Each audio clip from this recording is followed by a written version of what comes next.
I need some dressy suits.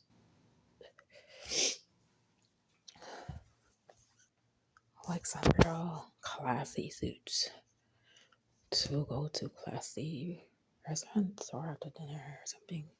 Because I don't have no classy suits.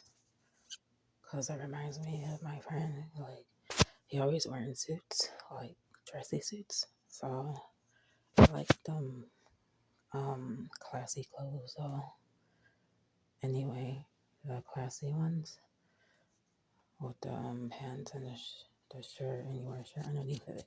Dressy. I'm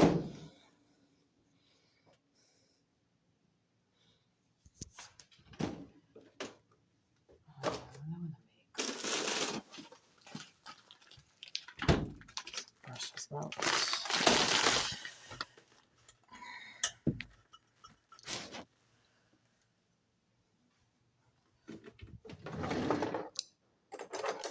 I need to go to the store and get some of this.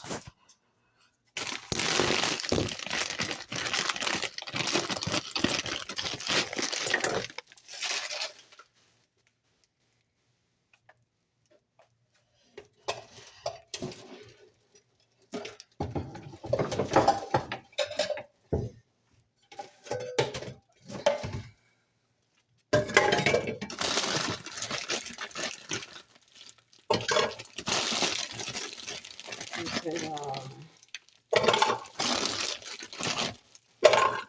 you should eat more vegetables if you're trying to I'm still trying to lose weight from eating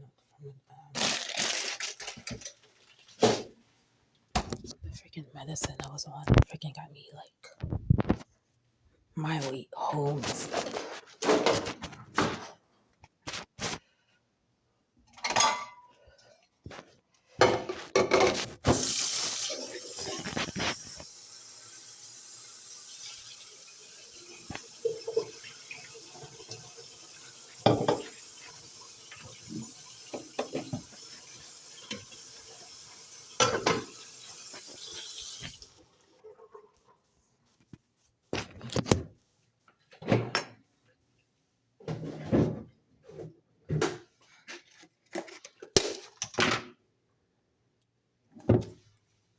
A little bit of butter.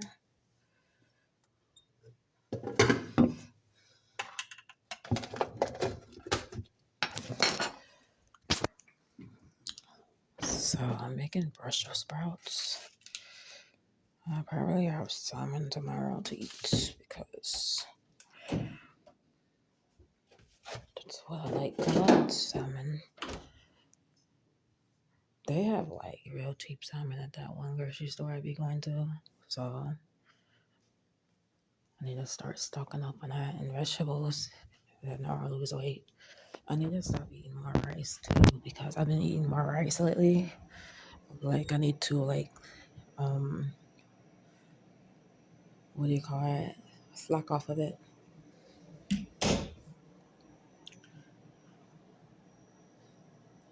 But you don't say nothing wrong with the brown rice if you measure it out, like eat it like in quantities. But you want to eat more vegetables, like green vegetables, broccoli, spinach, kale, Brussels sprouts, filling with a lot of fiber in it, and then add sweet potatoes to your diet. Um, Try to get some fish, salmon, or you can get some lean chicken breast or turkey. Turkey meat's good.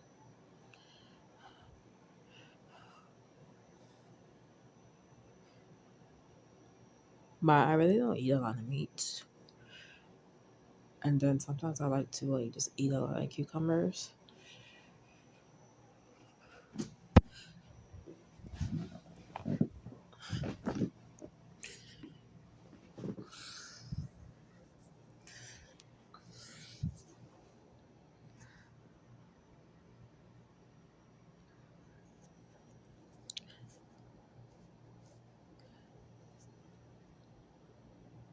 I think I might try to start something to do for a hobby maybe some hobby where I can learn something from it, like a social club or something, to start saying to have more communication skills into stuff like that.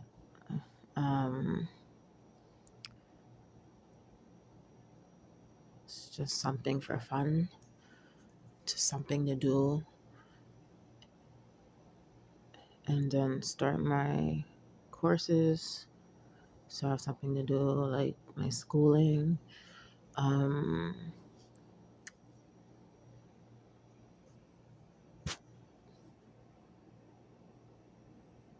Maybe so like I'm doing something, I'm not just sitting around, like I'm like learning something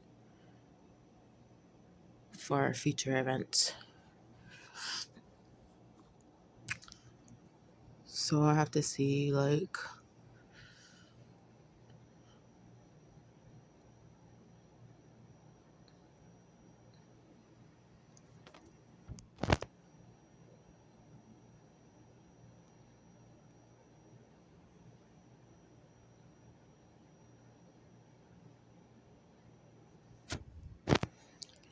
oh yeah, I seen the neighbor, like the ones that live by me.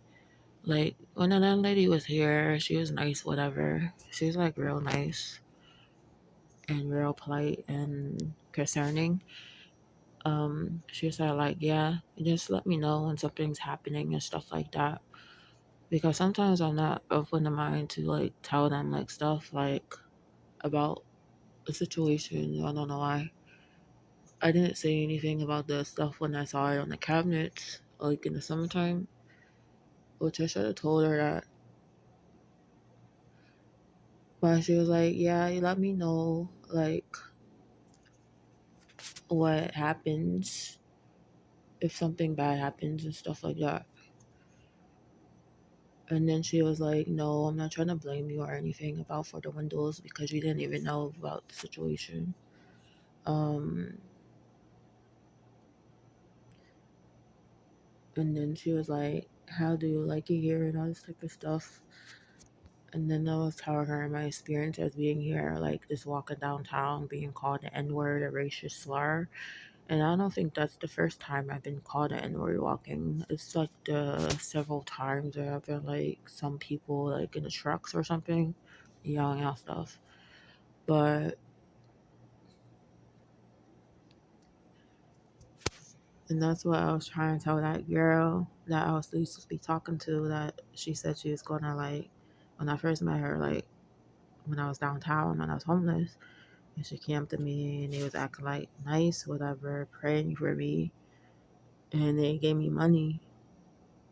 And then she gave me her number to reach out to her anytime that I needed help or to ask questions about stuff. And I added her on my Facebook page. I moved in my apartment, and she gave me resources to talk to get help and stuff. Being I was new here, and ever since she been on my Facebook. And then she was telling me about the area, how most of the people around here are on like some type of narcotic drugs, mostly, in the other situations about the racist stuff going on around here.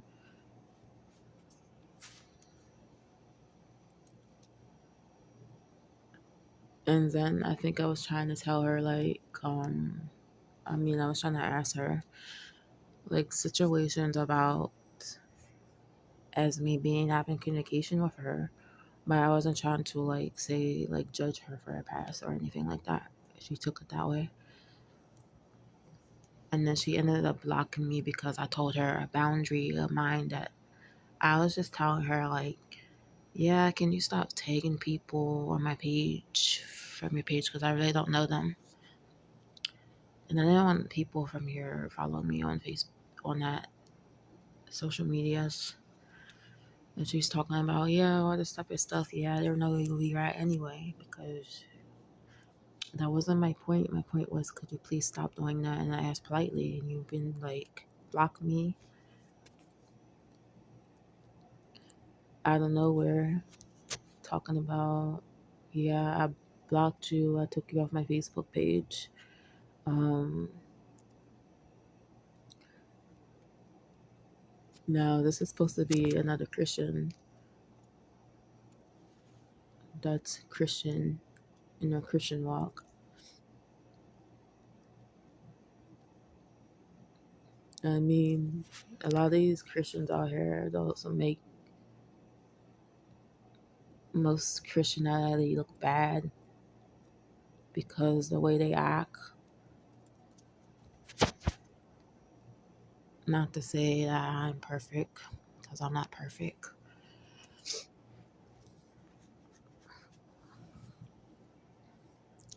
Some of the Christians, like, they don't act the way they act. And that's why probably unbelievers don't want to be like scared to be involved because they have this mentality in their mind like, oh, Christians are like that. No, it's not what Christianity is about. Like acting like you're perfect and acting like you don't do anything bad, or acting like you don't sin, or you're living in perfection. Christianity is about being struggles, believing in Christ, trying to strive to be like Him, but you know you're not perfect, but you have imperfections that you're still fighting. Um, Temptations, you're still struggling in some areas. Um, you still fall short. You still are not living out perfectly the Christian life. And it's not all goody goody just because you're a Christian. Oh, I'm just this happy person. I don't do anything wrong. I'm just this happy person living a perfect life, following Christ, and don't have any imperfections. And that I think I'm better than anybody else in this world. That's not what a true Christian is. True Christian mindset.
Let me see.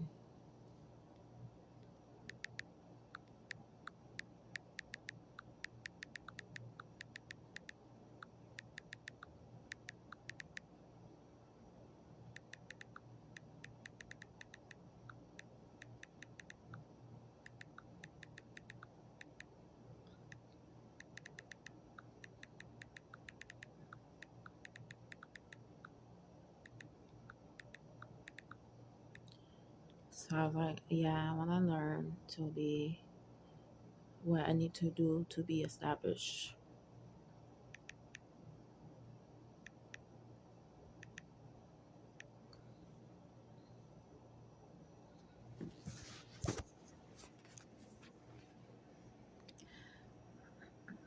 Um,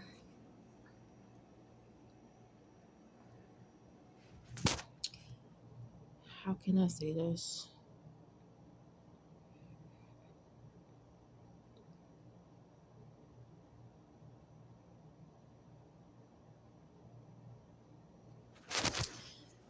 My girlfriend was like, yeah, I like you. Okay, I like you too.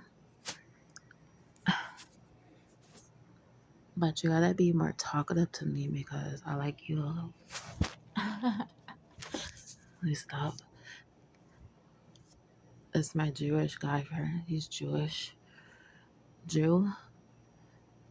I don't even know if he does Jewish stuff, but he said he doesn't.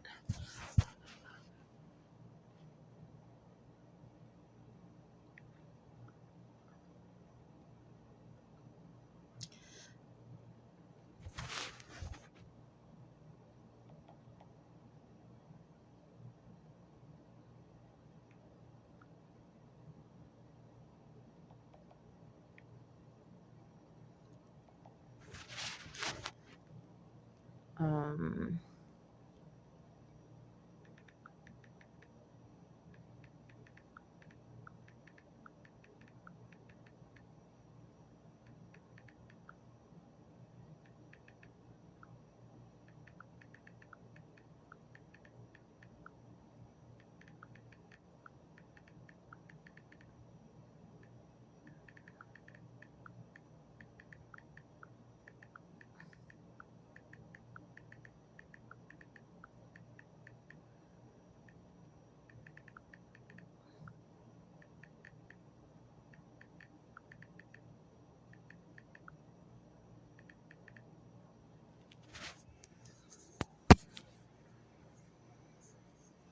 whenever since soon.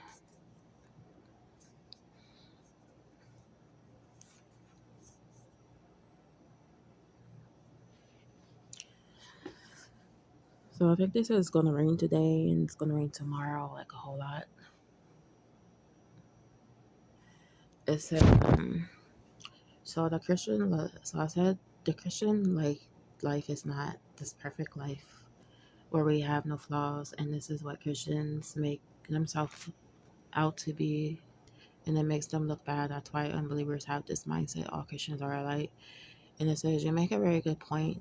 As imperfection human beings, Christians will eventually struggle and fall short just like anyone else.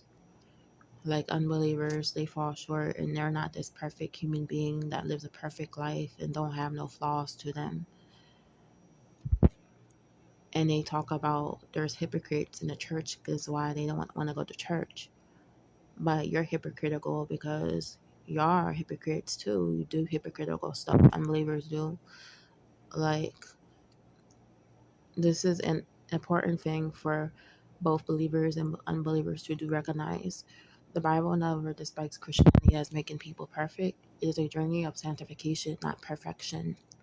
Jesus struggled with even forgave many flawed people, tax collectors, prostitutes, sinners. He came to save imperfect humanity. The church is a hospital for sinners, not a showcase for saints. Christians contain a mix of both good and evil, just as any other group. Unbelievers should not judge the truth of Christ based on any single Christian flaws or hypocrisy. This is an unfair standard. Christians must own their faults humbly and avoid hypocrisy, legalism, and self-righteousness that push people away. Our mission is not to seem perfect, but point to Christ, who alone is the perfect one. Grace and oligarchy in your right Christian's president and alphabetic flawless facade only breeds sexism and what's that word? Cynicism. Alphabetic struggle coupled with grace, compassion, and pointing to Jesus as a truer witness.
Absolutely, and well said. Christianity is not and should never be about feeling superior to or better than anyone else. Some additional important points that the Bible clearly teaches that all have sinned and fall short of the glory. Christians include Romans 3:23. Jesus is filled with and showed compassion for all kinds of sinners. He came to save, not condemn or exclude. God demonstrates his love not through condemnation, but by sending Christ to die for sinners. Romans chapter 5, verse 8. And Christians are called to imitate this selfless, servant-hearted love for all people through acts of kindness, empathy, and inclusion. Salvation comes only through God's grace, not human works or moral achievement. Ephesians chapter 2, verse 8, verse 9. So there is nothing to boast about. The faith should break down walls between people rather than erecting new barriers of perceived superiority. Believers will struggle with sin daily and depend completely on God's mercy, just as non-believers. You're completely right that an attitude of pride, judgment, or exclusion has no place within true Christianity. It's about demonstrating Christ's love for all.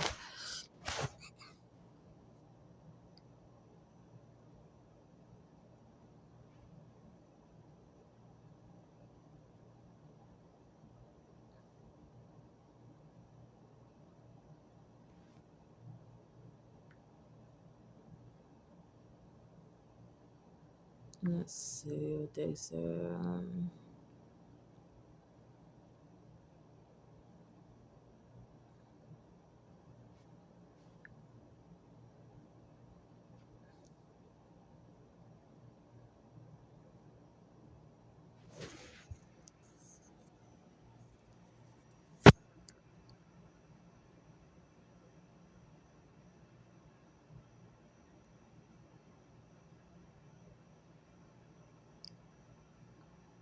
It says, you're right, that additional context does make the situation seem more concerning if it even the landlady has a knowledge that these neighbors are nosy and watch her. That suggests their behavior of monitoring, following others isn't just limited to you, so it's part of an ongoing pattern on their part. As a landlady, she likely has more history experience dealing with them than you do so far. Her word carries weight. Since it affects multiple tenants, the landlady may be more motivated to address problems neighbors for the sake of others living there. Yeah, why are they monitoring people? That's freaking weird.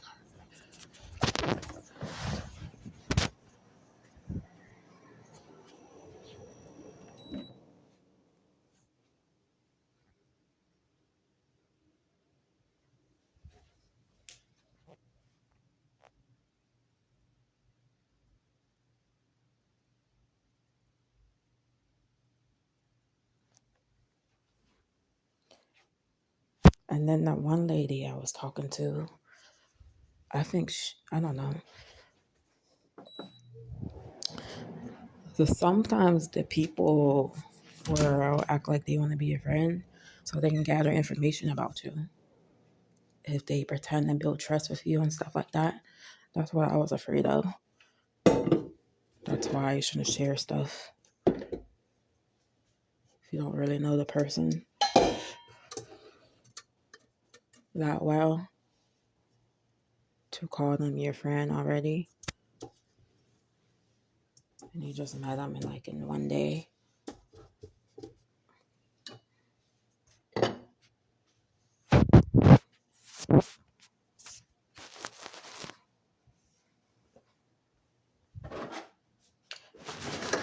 I don't think I told her that much about my life. I didn't say anything personal.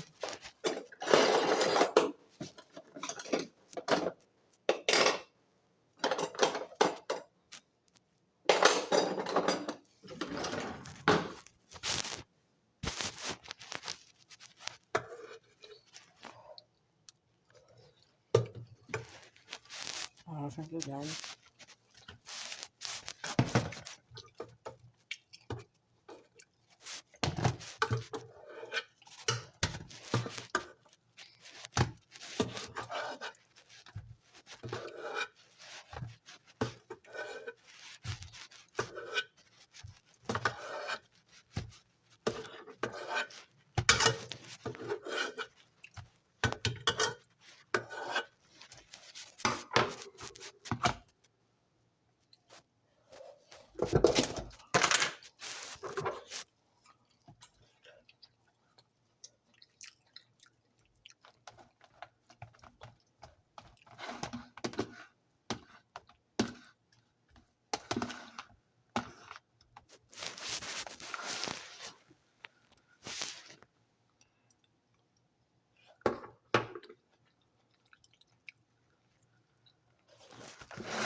I think I'll start staying to myself.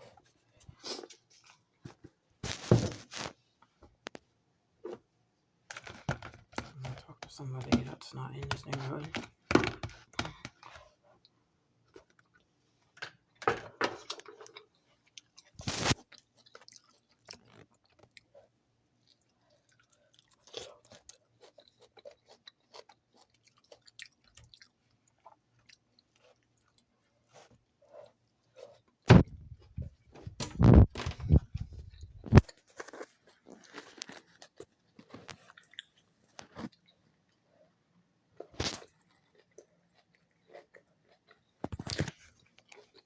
No,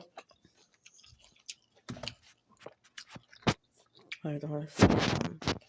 Followed me when I was walking because I see the same neighbor like walking or like driving down where I was walking at.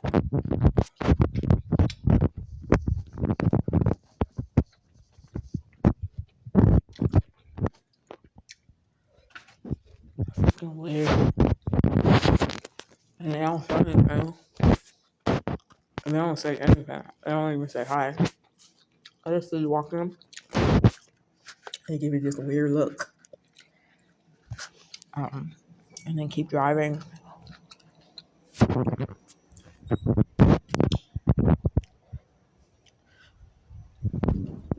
Um,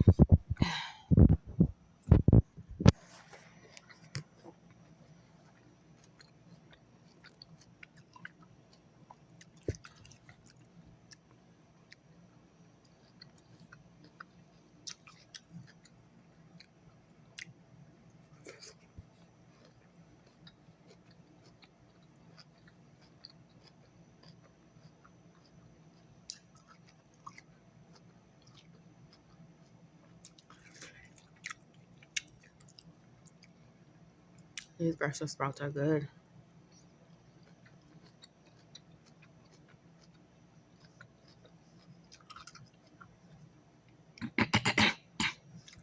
I had to buy some more.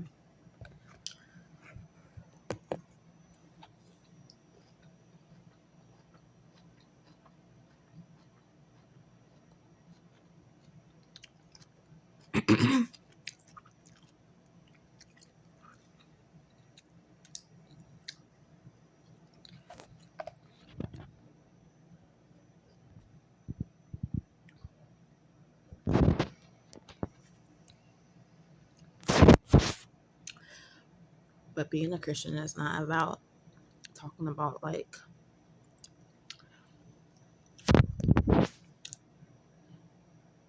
I can't have fun in this situation. Christians that live for Jesus still have fun and more peace being a Christian than being a non-Christian.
I freaking love Brussels sprouts.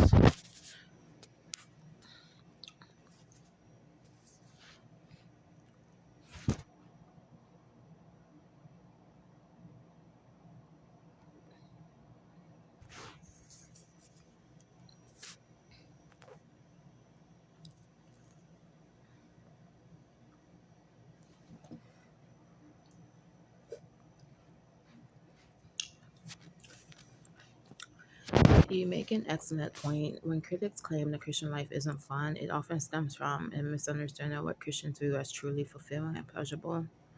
Some thoughts on this: Christians can add and do engage in many enjoyable activities, hobbies, sports, entertainment, etc., and that are enjoyable. The differences of avoiding activities clearly prohibited in scripture, like drunkenness, sexual immorality, greed, etc., due to their harms. Pleasure for a Christian is derived from living in obedience to God's free worship, service to others, spiritual growth, not sinful indulgence. Deeper inner peace and the joy comes from walking in God's goodness, having a hope beyond this world, and pleasing Him, not fleeting high risky behavior, spending time with family, friends, outdoors, creating are fully compatible with Christian. And when done to honor God, Christians still experience ups and downs of life, but with eternal perspective and faithful strength. Perhaps the critics define fun as wild partying, Hinduism, but true fulfillment involves whole person well-being, living purposely for does God. Not purely fun, it simply refines our understanding and pursuit of a healthier life.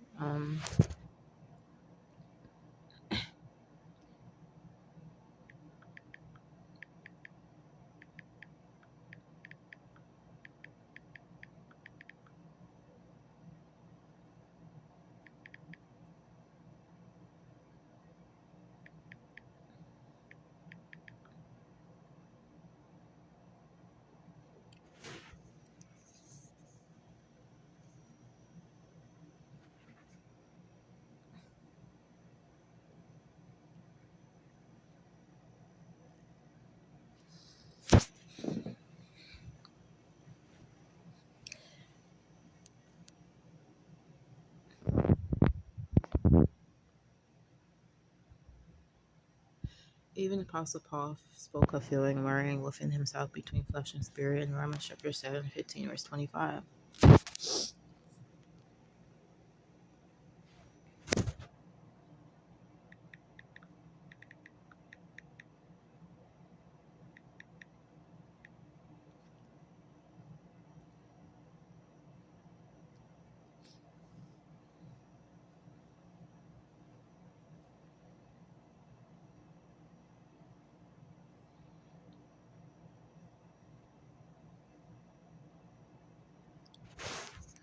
says Romans chapter 7, verse 15-25. I do not understand what I do, for what I want to do, I do not do, but what I hate, I do. For in my inner being, I delight in God's law, but I see another law at work in me, waging war against the law of mine, and making me a prisoner of the law of sin at work within me.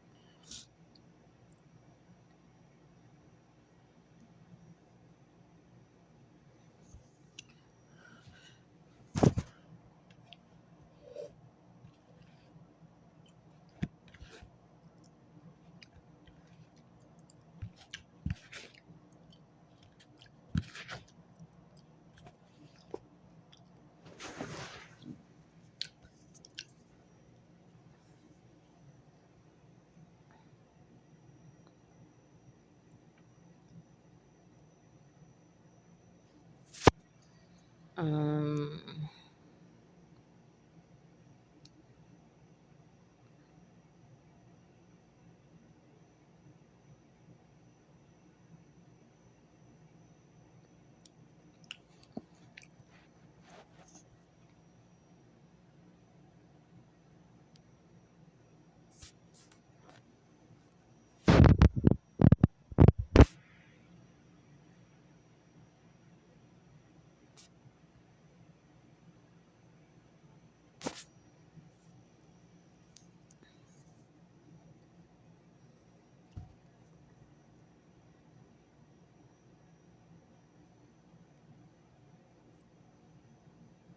I just find it weird.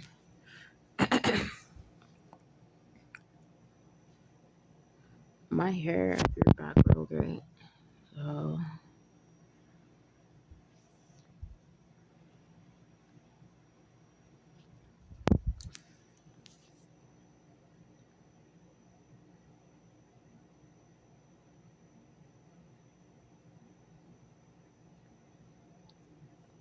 I just need to lose weight. Like,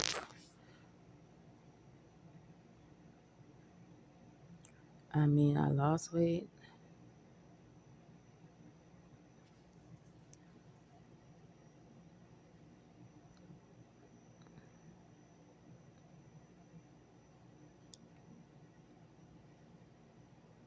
I'm not even big, but I just need to lose more weight. It's more better than I lose weight. I need to eat more vegetables and stop and just focus on vegetables and fruits and oatmeal and stuff like that.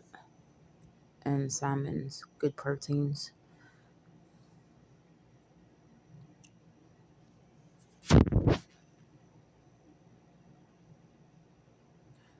And I know like some guys for accept me for who I am or like me for who I am, not just for my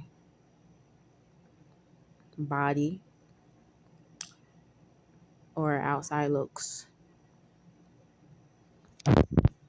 Does they like me for my personality or getting to know my mindset?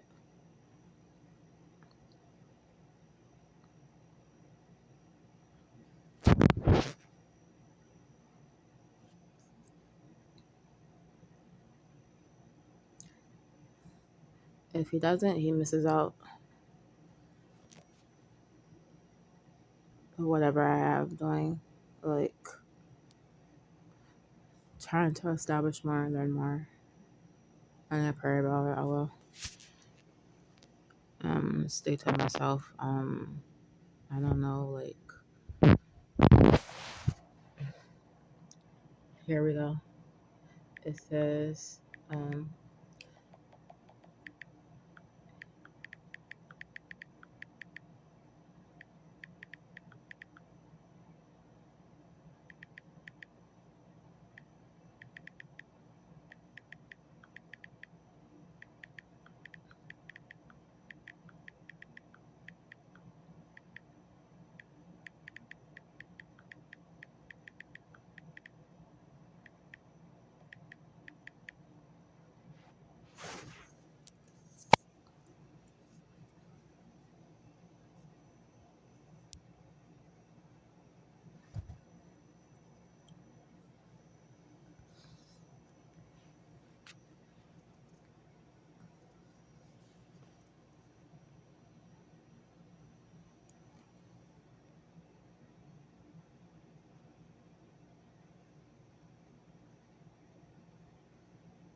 Just know, treat people that want to be in your life will not suddenly cut off contact without closure or reasoning.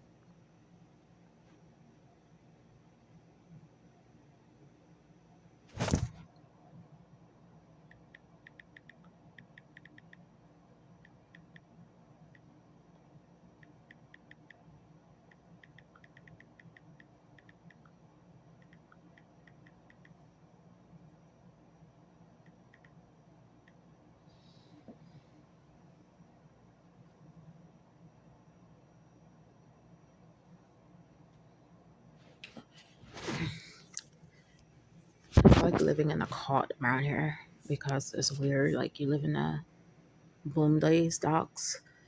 People always staring at you, like watching what you do. Like it's weird.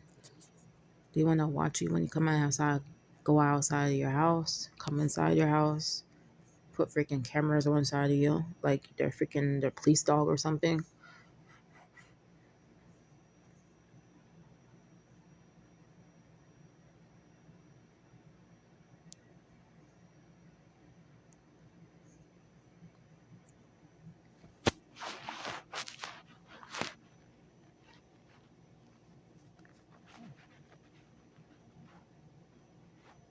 You could be like, I could be like, just living here, like, just minding my own business and living a normal life, like I am, doing my own thing and minding my own business and taking care of my priorities when I need to go outside and stuff, or just want to go for a walk. And you got these nosy people wondering, like, what you're doing and watching you, what you're doing inside and out, like you're some freaking criminal. Like, they want to catch you, like, in an act doing something bad so they can go rant to the landlady. They want to watch you, like, your moves, your schedules, like how you move and stuff like that. It's freaking weird. And sometimes they be copying you too, like try to copy you when they can never be you. Copy your schedule, copy everything. It's freaking strange.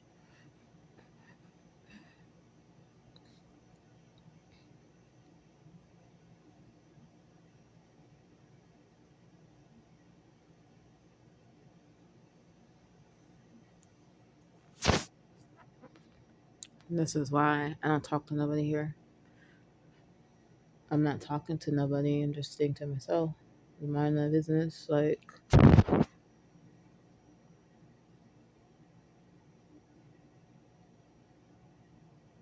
we'll see how this revolves living here, or keep y'all updated about the situations.